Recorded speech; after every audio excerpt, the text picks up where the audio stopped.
আপনারা দেখছেন দিগন্ত খবর। জানিয়ে দেব আজকের পশ্চিমবঙ্গ দেশ বিদেশের বাছাই করা গুরুত্বপূর্ণ তাজা সংবাদ। খবরের শুরুতেই হেডলাইন্স। চিকেন স্নেক নিয়ে মুখ্যমন্ত্রীর সঙ্গে বিশেষ আলোচনা শাহের। উত্তরবঙ্গের সীমান্তবর্তী এলাকা ঘুরে দেখলেন কেন্দ্রীয় স্বরাষ্ট্রমন্ত্রী। লাইসেন্স ছাড়া গোহত্যা করে প্রকাশ্যে মাংস বিক্রি, রাজারহাটে গ্রেপ্তার 6। দিল্লির হাসপাতালে ভর্তি সোনাম ওয়াংচুক, পুলিশ প্রশাসনকে কড়া হুঁশিয়ারি স্ত্রী গীতাঞ্জলির। জেলায় জেলায় জয়েন্ট স্ক্রিনের মাধ্যমে বিশ্বকাপের ফাইনাল দেখাবে শুভেন্দু সরকার। ফিরে আসুন, 1 ঘন্টার মধ্যে ইস্তফা দেব, দল ছেড়ে যাওয়া বিক্ষুব্ধদের চ্যালেঞ্জ ছুড়লেন অভিষেক। আমতলায় অভিষেকের বহুতল দফতর বুলডোজার দিয়ে ভেঙে ফেলা হচ্ছে, মোতায়েন পুলিশ এবং কেন্দ্রীয় বাহিনী। সেন্ট ক্যাথিড্রাল রোডে মমতার সমাবেশ, 21শে জুলাইয়ের প্রস্তুতি দেখতে পরিদর্শনে কুণাল দোলা। মোদি মাস্ট রিজাইন, ধর্মেন্দ্রর পর এবার প্রধানমন্ত্রীর ইস্তফার দাবি আরশোলাদের। আমিও দল ছেড়ে চলে যাব, মমতাকে জানিয়ে দিলেন কল্যাণ। কি শর্ত দিলেন শ্রীরামপুরের সাংসদ? মুখ্যমন্ত্রীর প্রাক্তন আত্মসহায়ক চন্দ্রনাথ রথ হত্যা হামলায় অগস্টেই চূড়ান্ত চার্জশিট দেওয়ার পথে সিবিআই। কালীঘাট নাকি রীতিমত শিবির, আসল তৃণমূলকে? প্রশ্নের উত্তরে কি বললেন মুখ্য নির্বাচন কমিশনার জ্ঞানেশ কুমার। কেন তৃণমূল ছেড়েছিলেন শুভেন্দু অধিকারী, কারণ কি জানালেন রাজীব বন্দ্যোপাধ্যায়। সব হারিয়েও দম্ভ যায়নি, 31শে জিতে বিজেপির সব পার্টি অফিস গুড়িয়ে দেওয়ার হুমকি অভিষেকের। সোনাম ওয়াংচুকের মঞ্চে অনশনে বসার পরেই ককরোচ প্রধান অভিজিতের মুখে ছোড়া হলো কালি, যন্তর মন্তরে ধৃত মহিলা। ভিডিওতে যাদের মুখ দেখা গেছে কেউ বাঁচবে না, আমতলার অফিস ভাঙার পর পাল্টা হুঙ্কার অভিষেকের। মমতাকে হারাতে মহা প্ল্যান, ব্যাচ দিয়েই বাজিমাত করতে চান ববি অরূপরা, সহজ পাঠের ছকে 21শে সভা। পাচার কারবারে পুলিশ মাফিয়া আতাত, শেষ দেখে ছাড়ব, কড়া হুঁশিয়ারি উত্তরপাড়ার বিজেপি বিধায়কের। মস্তান দুষ্কৃতীদের ঠেক ছিল, অভিষেকের অফিসে বুলডোজার চলা প্রসঙ্গে বললেন অভিজিৎ দাস, ববির স্ত্রী।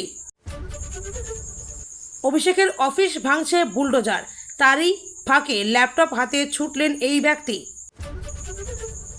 এই নথি না থাকলে পাবেন না যুবশক্তি ভরসা কার্ডের 3000 টাকা। জেনে নিন কোথায়, কিভাবে আবেদন করবেন। অভিষেকের যে অফিসের সামনে বলেছিলেন পিকচার আভি বাকি, সেই অফিস ভাঙতেই ছবি থেকেই উধাও প্রতিকূর। 21শে জুলাই কোথায় আসতে হবে, গেরুয়া পাঞ্জাবি পরে তৃণমূল কর্মীদের বার্তা মদনের। বাড়ির সঙ্গে মতবিরোধ, স্বেচ্ছায় নিখোঁজ ছিল দময়ন্তী, মেয়ে সুস্থ আছে, স্বস্তিতে পরিবার। এতদিন এড়িয়েছেন আরশোলার ছোঁয়া, ওয়াংচুককে পুলিশ সরাতেই মুখ খুললেন রাহুল। আহমেদাবাদে অবৈধ বাজি কারখানায় বিস্ফোরণ, ঝলসে মৃত্যু অন্তত 8 জনের, শোক প্রকাশ প্রধানমন্ত্রীর। ভেনেজুয়েলায় ভয়াবহ ভূমিকম্পে মৃতের সংখ্যা বেড়ে দাঁড়ালো 5069। ভুটানে প্রবল বৃষ্টিতে উত্তরবঙ্গে বন্যা পরিস্থিতি, 3 নদীর তাণ্ডবে বিচ্ছিন্ন আলিপুরদুয়ারে যোগাযোগ। 21শে জুলাই কার, দড়ি টানাটানিতে এখনও আমন্ত্রণই পেল না সোনারপুরের শহীদের পরিবার। মাসে 4টে কোয়ার্টার দখল, দলের লোকেদের বিরুদ্ধে গুন্ডামি দখলদারির অভিযোগ হুঁশিয়ারি জিতেন্দ্রর। এই সরকারকে বিশ্বাস নেই, সোনামকে বেসরকারি হাসপাতালে স্থানান্তরের আর্জি, উদ্বিগ্ন মমতার। এতক্ষণ শুনছিলেন সংবাদ শিরোনাম, এখন আসছি বিস্তারিত খবরে। রাজ্যে বিজেপি সরকার গড়ার পর প্রথমবার উত্তরবঙ্গ সফরে এসে সীমান্ত নিরাপত্তায় সর্বাধিক গুরুত্ব দিলেন অমিত শাহ। বিধানসভা ভোটের প্রচারে এসে কেন্দ্রীয় স্বরাষ্ট্রমন্ত্রী বারংবার বলেছেন পশ্চিমবঙ্গের সীমান্ত এলাকায় নিরাপত্তা এবং অনুপ্রবেশের সমস্যার কথা। রাজ্যের সীমান্তবর্তী এলাকার সমস্যার জন্য তৎকালীন তৃণমূল সরকারকে দুষেছেন। বিজেপি ক্ষমতায় এলে কী পদক্ষেপ করবেন সেটাও সংক্ষিপ্তভাবে বলেছিলেন। তাৎপর্যপূর্ণভাবে শনিবার মুখ্যমন্ত্রী শুভেন্দু অধিকারীর সঙ্গে তার বৈঠকে সবচেয়ে গুরুত্ব পেয়েছে শিলিগুড়ি করিডর, যা চিকেন স্নেক নামে পরিচিত। শিলিগুড়ির উপকণ্ঠে অবস্থিত এলাকাটি প্রতিরক্ষার দিক থেকে ভারতের অন্যতম গুরুত্বপূর্ণ এবং বিশেষ অংশ। এতদিন চিকেন স্নেকের অদূরে অবস্থিত চীন সীমান্ত ছিল নজরদারির মূল কেন্দ্র, কিন্তু সম্প্রতি তাতে যোগ হয়েছে বাংলাদেশ এবং ভুটান সীমান্ত। বাদ রাখা হয়নি নেপালকেও। বিজেপি সূত্রে খবর, শনিবার কেন্দ্রীয় স্বরাষ্ট্রমন্ত্রী উত্তর কন্যায় যে বৈঠক করেছেন তাতে আলোচনার অন্যতম বিষয় ছিল সীমান্তে নজরদারি এবং সুরক্ষা। আলোচনা হয়েছে গুন্ডা দমন আইন, জন্মমৃত্যুর নথি ডিজিটাইজেশন, অবৈধ ভোটার এবং আধার কার্ড বিষয় নিয়েও। কেন্দ্রীয় স্বরাষ্ট্রমন্ত্রীর সঙ্গে এই বৈঠকে মুখ্যমন্ত্রী তো ছিলেনই, যোগ দেন দার্জিলিং, জলপাইগুড়ি, কালিম্পং, আলিপুরদুয়ার, কোচবিহার, 2 দিনাজপুর এবং মালদহের বিজেপির জনপ্রতিনিধি থেকে প্রশাসনিক আধিকারিকেরাও। উত্তরবঙ্গে বিএসএফ ক্যাম্পে অমিত শাহ। শুক্রবার রাতে বায়ুসেনার বিশেষ বিমানে বাগডোগরা বিমানবন্দরে নামেন শাহ। কেন্দ্রীয় স্বরাষ্ট্রমন্ত্রীকে স্বাগত জানাতে মুখ্যমন্ত্রী নিজে হাজির ছিলেন সেখানে। কদমতলায় বিএসএফের হেডকোয়ার্টারে রাত্রিযাপন করেন শাহ। শনিবার সকাল থেকে ঠাসা কর্মসূচি ছিল তার। উত্তরকন্যার পাশে ডাবগ্রাম, ফুলবাড়ি বিধানসভা এলাকায় ভারত বাংলাদেশ সীমান্ত এলাকা ঘুরে দেখছেন তিনি। কাটাতার লাগোয়া জামুরিয়া, ভিটা, সন্ন্যাসী কাটার মতো এলাকা পরিদর্শন করেছেন। শিলিগুড়ির জুমাগাছ বর্ডার আউটপোস্টে গিয়ে বিএসএফ জওয়ানদের সঙ্গে মতবিনিময় করেন এবং বিএসএফের বিভিন্ন উন্নয়নমূলক প্রকল্পের উদ্বোধন ও শিলান্যাস করেছেন কেন্দ্রীয় স্বরাষ্ট্রমন্ত্রী। দেশীয় প্রযুক্তিতে তৈরি আধুনিক সীমান্ত সুরক্ষা ব্যবস্থা ঘুরে দেখেন শাহ। অনুপ্রবেশ সতর্কীকরণ ব্যবস্থা, রেডিও ভিত্তিক কাটাতারের অনুপ্রবেশ শনাক্তকরণের ব্যবস্থা, গেট ম্যানেজমেন্ট সফটওয়্যার ব্যবস্থা দেখেন। সীমান্ত সুরক্ষায় এই সমস্ত প্রযুক্তির কার্যকারিতা এবং প্রস্তুতিও পর্যালোচনা করেন। জেলা প্রশাসন সূত্রে খবর, তারপর উত্তরকন্যায় শাহ যে বৈঠক করেছেন তাতে সবচেয়ে গুরুত্ব দেওয়া হয় উত্তরবঙ্গের সীমান্ত দিয়ে অনুপ্রবেশের বিষয়ে। ওই প্রসঙ্গেই জন্মমৃত্যুর নিবন্ধীকরণ, ডিজিটাইজেশন নিয়েও কথাবার্তা হয়। বস্তুত নকল পরিচয়পত্র বানিয়ে বাংলাদেশ থেকে পশ্চিমবঙ্গে অনুপ্রবেশের উদাহরণ দেখা গিয়েছে প্রচুর। তাই ভারতের মূল ভূখণ্ডকে উত্তর পূর্বাঞ্চলের রাজ্যগুলোকে যুক্ত করেছে যে শিলিগুড়ি করিডর, তা সুরক্ষিত রাখতে বেশ কিছু পদক্ষেপ করতে পারেন কেন্দ্রীয় স্বরাষ্ট্রমন্ত্রী। লাইসেন্স ছাড়া গোহত্যা করে প্রকাশ্যে মাংস বিক্রির অভিযোগে 6 জনকে গ্রেপ্তার করল পুলিশ। রাজারহাটের রায়গাছি এলাকার ঘটনা। শনিবার ধৃতদের বারাসাত মহকুমা আদালতে পেশ করা হয়েছে। রাজারহাট থানা সূত্রে জানা গিয়েছে, রাজারহাটের বেশ কয়েকটি এলাকায় প্রকাশ্যে মাংস কাটা হচ্ছে বলে অভিযোগ উঠেছিল। এই অভিযোগ পাওয়ার পরই এলাকায় অভিযান চালায় পুলিশ। লাইসেন্স ছাড়া বেআইনিভাবে গোহত্যা করে মাংস বিক্রি করার অভিযোগে 6 জনকে গ্রেপ্তার করা হয়। ধৃতদের নিয়ে আসা হয় রাজারহাট থানায়। এরপর আজ তাদের পেশ করা হয় বারাসাত মহকুমা আদালতে। এ বিষয়ে রাজারহাট নিউটাউনের বিজেপি বিধায়ক পীযূষ কানোরিয়া বলেন, মুখ্যমন্ত্রী শুভেন্দু অধিকারী প্রথম দিন থেকে রাজ্যে আইনের শাসন লাগু করেছিলেন। এখানে এসব চলবে না। যারা লুকিয়ে মানুষকে ধমকে চমকে এসব করতে চাইছেন তারা ছাড় পাবেন না, নিশ্চিন্তে থাকুন। উল্লেখ্য, রাজ্যে পালাবদলের পর মুখ্যমন্ত্রী শুভেন্দু অধিকারী জানান, রাজ্যে আইনের শাসন প্রতিষ্ঠা হয়েছে। বিগত সরকারের আমলে শাসকের আইন ছিল। রাজ্যে বিজেপি সরকার প্রতিষ্ঠা হওয়ার পর বেআইনি কাজের বিরুদ্ধে 0 টলারেন্স নীতি নেওয়া হয়েছে। এবার লাইসেন্স ছাড়া প্রকাশ্যে মাংস বিক্রির বিরুদ্ধেও অভিযান চলছে। বিজেপি শাসিত এই রাজ্যে কোনো রকম বেআইনি কাজই বরদাস্ত করা হবে না বলে জানান বিধায়ক পীযূষ কানোরিয়া। পরীক্ষার প্রশ্নপত্র ফাঁস এবং পড়ুয়াদের আত্মহত্যার মতো অত্যন্ত স্পর্শকাতর ঘটনার জেরে কেন্দ্রীয় শিক্ষামন্ত্রী ধর্মেন্দ্র প্রধানের ইস্তফার দাবিতে চলমান আন্দোলন উত্তপ্ত হয়ে উঠেছে। টানা 21 দিন ধরে আমরণ অনশনে বসা বিশিষ্ট শিক্ষাবিদ সোনাম ওয়াংচুককে যন্তর মন্তর থেকে সফদরজং হাসপাতালে স্থানান্তর করেছে দিল্লি পুলিশ। হাসপাতালের জরুরি বিভাগের বাইরে দাঁড়িয়ে ওয়াংচুকের স্ত্রী গীতাঞ্জলি যে আংমো স্পষ্ট দিয়ে হুঁশিয়ারি দিয়েছেন, তার অনুমতি ছাড়া ওয়াংচুকের শরীরে কোনো ধরনের ওষুধ প্রয়োগ করা যাবে না। অনশনের 3 সপ্তাহ পরেই দিল্লি পুলিশের এই অতি সক্রিয়তা নিয়ে প্রশ্ন তুলেছেন সোনামের পরিবার ও সমর্থকরা। গীতাঞ্জলি সোশ্যাল মিডিয়া প্ল্যাটফর্ম এক্সে একটি বিবৃতি দিয়ে তার গভীর আশঙ্কার কথা জানিয়েছেন। তিনি দাবি করেছেন, আন্দোলনকে দুর্বল করতে প্রশাসন জোরাজুরি করছে। সোনাম ওয়াংচুকের এই আন্দোলন দেশজুড়ে চাঞ্চল্য তৈরি করেছে এবং পুলিশি পদক্ষেপের পর ছাত্র সমাজ আরও বেশি ক্ষুব্ধ হয়ে উঠেছে। দিল্লির হাসপাতালে গীতাঞ্জলির অবস্থান ও কঠোর হুঁশিয়ারি। বর্তমানে দিল্লির সফদরজং হাসপাতালেই রয়েছেন গীতাঞ্জলি। তিনি সরাসরি হাসপাতাল কর্তৃপক্ষের ওপর ক্ষোভ উগরে দিয়ে সাফ জানিয়ে দিয়েছেন, স্বামীর শরীর নিয়ে কোনো রকম আপোষ করা হবে না। তার কিংবা সোনামের পূর্ববর্তী চিকিৎসার দায়িত্বে থাকা চিকিৎসকের সম্মতি ছাড়া যেন হাসপাতালে কোনো ধরনের চিকিৎসা পদ্ধতি শুরু না করা হয়। মুখে খাওয়ার কোনো ওষুধ বা ইনজেকশন দেওয়ার ক্ষেত্রে পরিবারের স্পষ্ট অনুমতি নেওয়া দরকার বলে তিনি মনে করেন। সংবাদ সংস্থা পিটিআইকে দেওয়ার এক সাক্ষাৎকারে গীতাঞ্জলি বলেন, আমি এই মুহূর্তে দিল্লির সফদরজং হাসপাতালে দাঁড়িয়ে বলছি, আমার স্বামীর শরীরে আমার অনুমতি ছাড়া কোনো রকম ওষুধ বা ইঞ্জেকশন দেওয়া যাবে না। তার চিকিৎসার বিষয়ে আমার এবং আমাদের ব্যক্তিগত চিকিৎসকদের সঙ্গে প্রথমে কথা বলতে হবে। যদি আমার অমতে কোনো চিকিৎসা শুরু হয় এবং তার শারীরিক অবস্থার অবনতি ঘটে, তবে তার জন্য সরাসরি হাসপাতাল ও পুলিশ প্রশাসনকে দায়ী থাকবে। গীতাঞ্জলি আরও অভিযোগ করেছেন যে শুক্রবার পর্যন্ত সোনামের শারীরিক পরিস্থিতি অত্যন্ত স্থিতিশীল ছিল এবং তাতে হাসপাতালে নিয়ে আসার কোনো জরুরি পরিস্থিতি তৈরি হয়নি। তিনি ভারতীয় সংবিধানের 32 নম্বর অনুচ্ছেদের অধীনে নিজের মৌলিক অধিকারের কথা স্মরণ করিয়ে দিয়ে বলেন, সোনামকে তার সম্মতি ছাড়া জোর করে কোনো ওষুধ দেওয়া আইনত অপরাধ। পরিবারের ব্যক্তিগত চিকিৎসকদের পর্যবেক্ষণ ছাড়া তারা সিদ্ধান্ত মানবেন না। রবিবার ঠিক রাত 12:30টায় নিউ ইয়র্কের মেটলাইফ স্টেডিয়ামে শেষ ম্যাচ খেলতে মুখোমুখি হবে আর্জেন্টিনা ও স্পেন। চলতি ফুটবল বিশ্বকাপের ফাইনাল দেখতে লক্ষ লক্ষ দর্শক ভিড় জমাবেন মেটলাইফ স্টেডিয়ামে। ঠিক 13,000 কিলোমিটার দূরে পশ্চিমবঙ্গের অসংখ্য ফুটবল প্রেমীরাও রবিবার রাতের অপেক্ষায়। লায়নেল মেসির ঝলক দেখতে টিভির সামনে মুখিয়ে থাকবেন দর্শকরা। কেউ বাড়িতে কিংবা কেউ বন্ধুদের সঙ্গে আড্ডা দিতে দিতে দেখবেন বিশ্বকাপের ফাইনাল ম্যাচ। সেই ফাইনাল ম্যাচকে আরও রোমাঞ্চ করতে নতুন উদ্যোগ নিল রাজ্যের বিজেপি সরকার।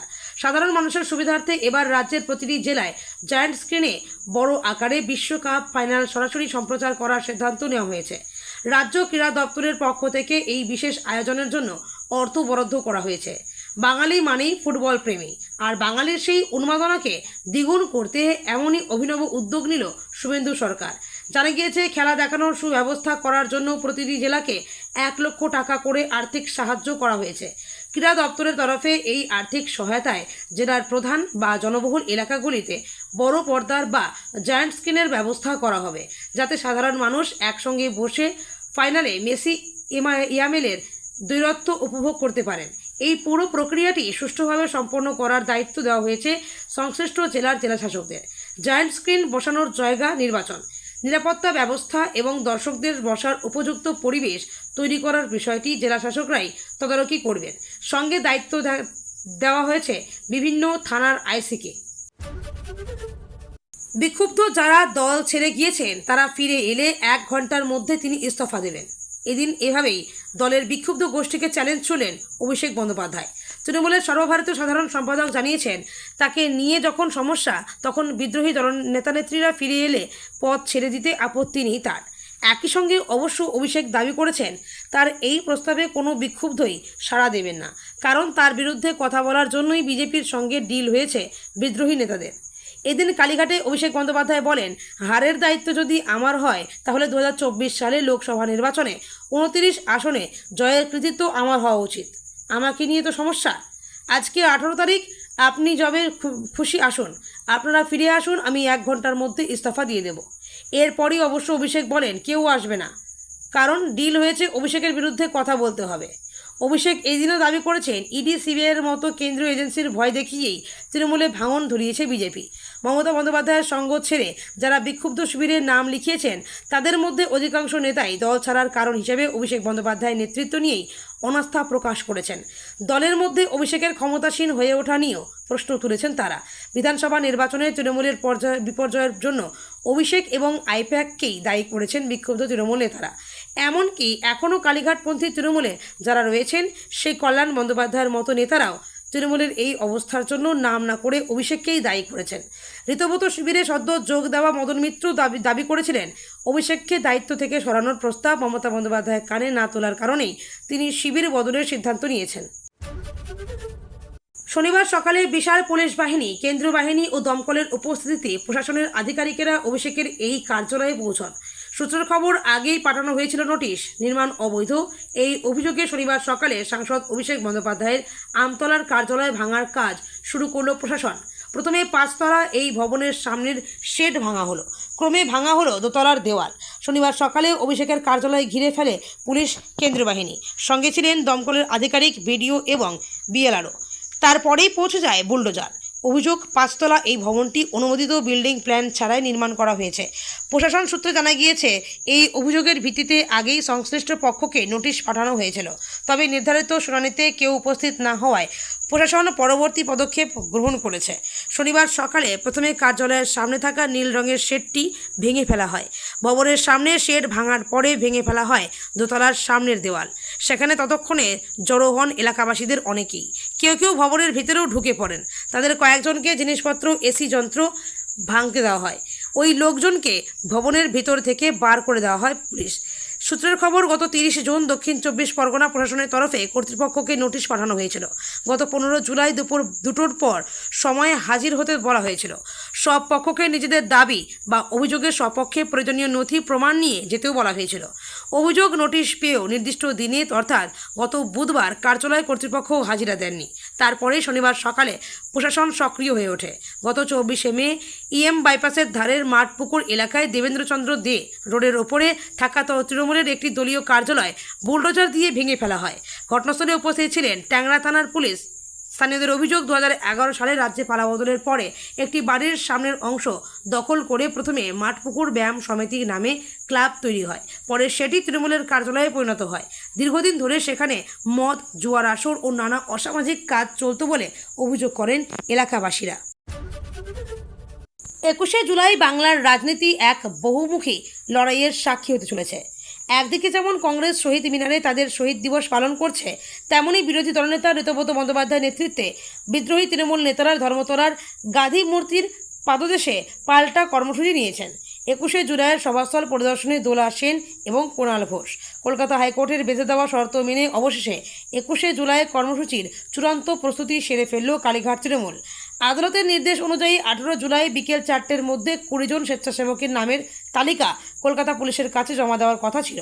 শনিবার বিকেলেই সেই তালিকা চূড়ান্ত করে লালবাজারে গিয়ে জমা দিয়ে এলেন বেলেঘাটার বিধায়ক কুণাল ঘোষ এবং আইনজীবী বৈশ্যানর চট্টোপাধ্যায়। পুলিশকে জানানো হয়েছে ক্যাথিড্রাল রোডে রবীন্দ্র সদন লাগোয়া রাস্তায় তাদের এই সমাবেশ অনুষ্ঠিত হবে। লালবাজার থেকে বেরিয়ে কুণালরা সরাসরি যান ক্যাথিড্রাল রোডে।